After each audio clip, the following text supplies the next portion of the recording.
It's Nando back again with another video. Please forgive my horrible tunes.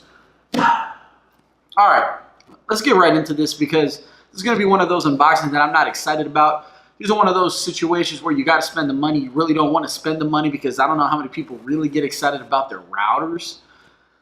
With that being said, Netgear Orbi. So before I get started with this unboxing, that's all this video is going to be, is an unboxing and initial impressions in terms of hardware and a little bit of the specs of this device.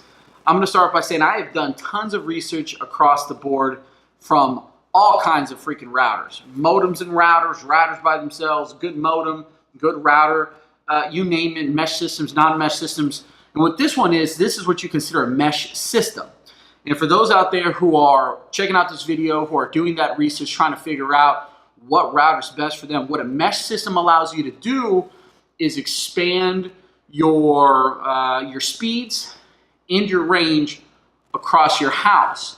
And what it does is it has one main system, all right, the hub, the central unit, whatever you want to call it, that's plugged in directly to the modem that your internet service provider provides. So you're going to unplug your existing router and you're going to plug that modem into whatever system you end up buying. So in this case, the Netgear Orbi. And then it usually has a second unit or multiple units that are going to allow you to extend that range. Now, what varies across the board is speed and range. Then you could also throw in features and functionality, app interface, the way it looks. Those are all perks. But for the most important thing why you'd want to get a new router for the most part is speed and range. Range or speed, whichever one matters to you most.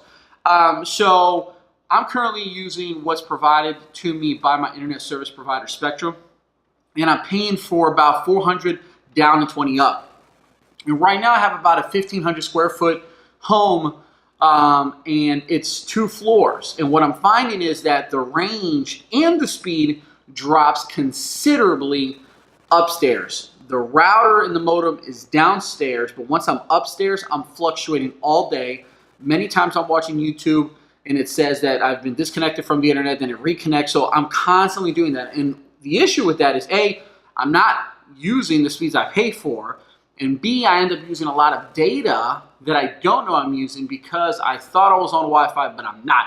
So that's a quick little ramble there, guys, to kind of why I chose to get something like this. Hopefully this works well for me. I've done tons of reviews. Some people love it, some people but there's slight differences between this and its competitors. So I will ultimately do a final review on this, so stay tuned, hit the subscribe button, and thumbs up this video if you at least enjoyed it or are interested in seeing a final review on this. Like I said, this is going to be an unboxing and just showing you guys what it looks like and talk about the features a little bit. So let's start somewhere here.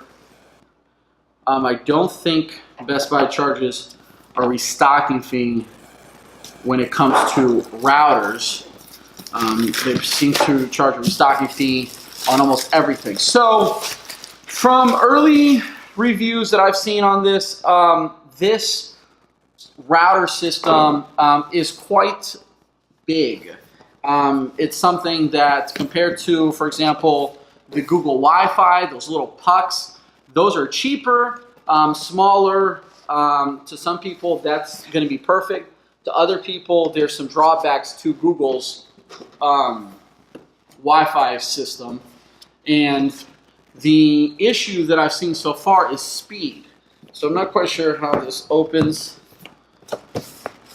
Let's just... All right, so there you have it. These guys are fairly large. I mean, there's no other way to put it.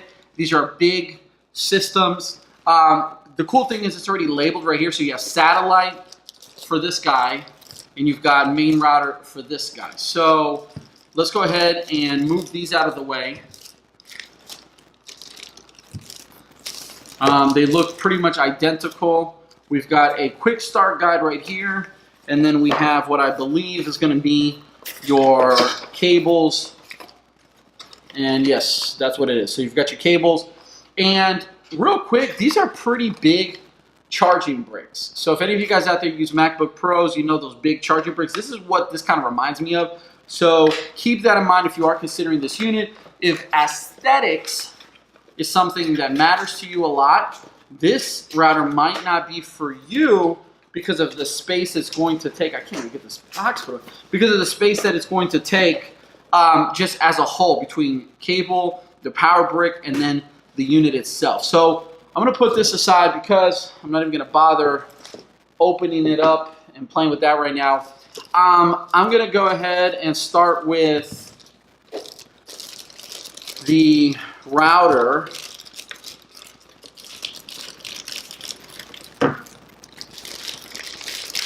I try not to rip these things off too poorly in case I have to return it. So there's your router. In my opinion, it doesn't look bad. It has this kind of soft touch feel to it.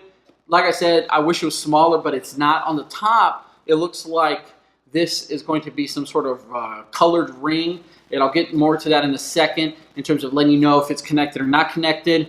The satellite one, even though I have the plastic on it, does not have that kind of light blue coloring. The backhand here, you're going to see all the ports that you need. So you're going to have your internet port. So this is what's going to connect from your modem to this. So you're going to unplug your internet cable from your router. All right, you're going to still keep it plugged in your modem, and you're going to plug it into here. And I already link it and mark it for you, internet. It's in yellow. And then you've got 3 Ethernet ports. So what the Ethernet ports allows you to do is hardwire. In other words, say you have a PlayStation 4, an Xbox One, a smart TV, anything, a computer, anything that you want to have the most speeds, the speeds you pay for, you're going to usually want to hardwire. Now, of course, most people don't like the cables. However, to some people, depending on where you put your systems and depending on how you configure your house and your setup, those cables aren't going to really be visible and you're going to get the speeds you pay for. So I highly recommend, most internet people recommend, period, to hardwire into anything that you want the most speeds. Obviously, you're not going to hardwire your smartphones, your tablets, or like laptops because that kind of defeats the purpose of the mobility. But for things like gaming systems, desktops, smart TVs, consider hardwiring for better speeds. And you get 3 of those there. You also get a USB 2.0. That's going to allow you to do things like, if you have movies offloaded into like a personal hard drive, you can link it up to that and then access it. And then you have your DC port or whatever, so you can charge it. You have a reset button, and then you have your power on and off. And that's it. It comes with preset wireless settings, like most things do. In regards to the satellite unit, the only thing that this one doesn't have, there's 2 things. One, the satellite unit has 1 extra Ethernet port, and it does not have the internet port. So the satellite unit cannot be used as the main hub. All right, this one will never connect directly to your modem.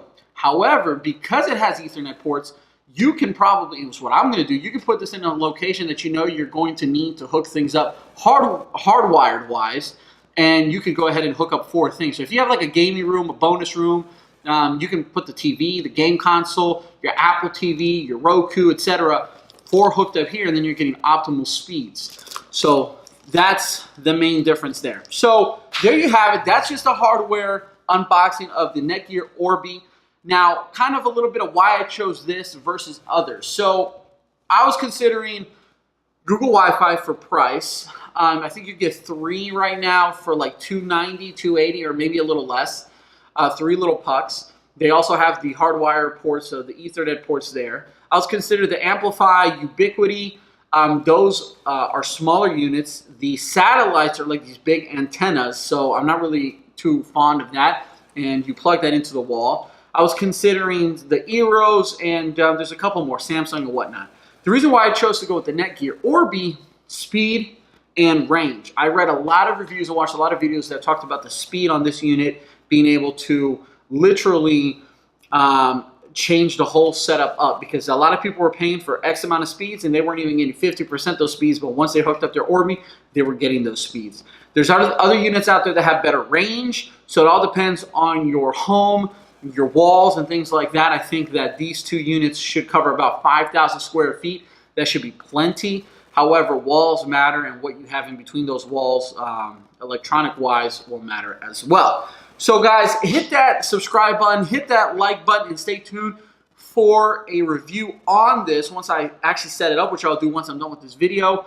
And hopefully this solves my issues with my internet and my current router setup. I'll catch you guys in the next video. Like always, guys, stay geeky, and peace and adios. I'm out.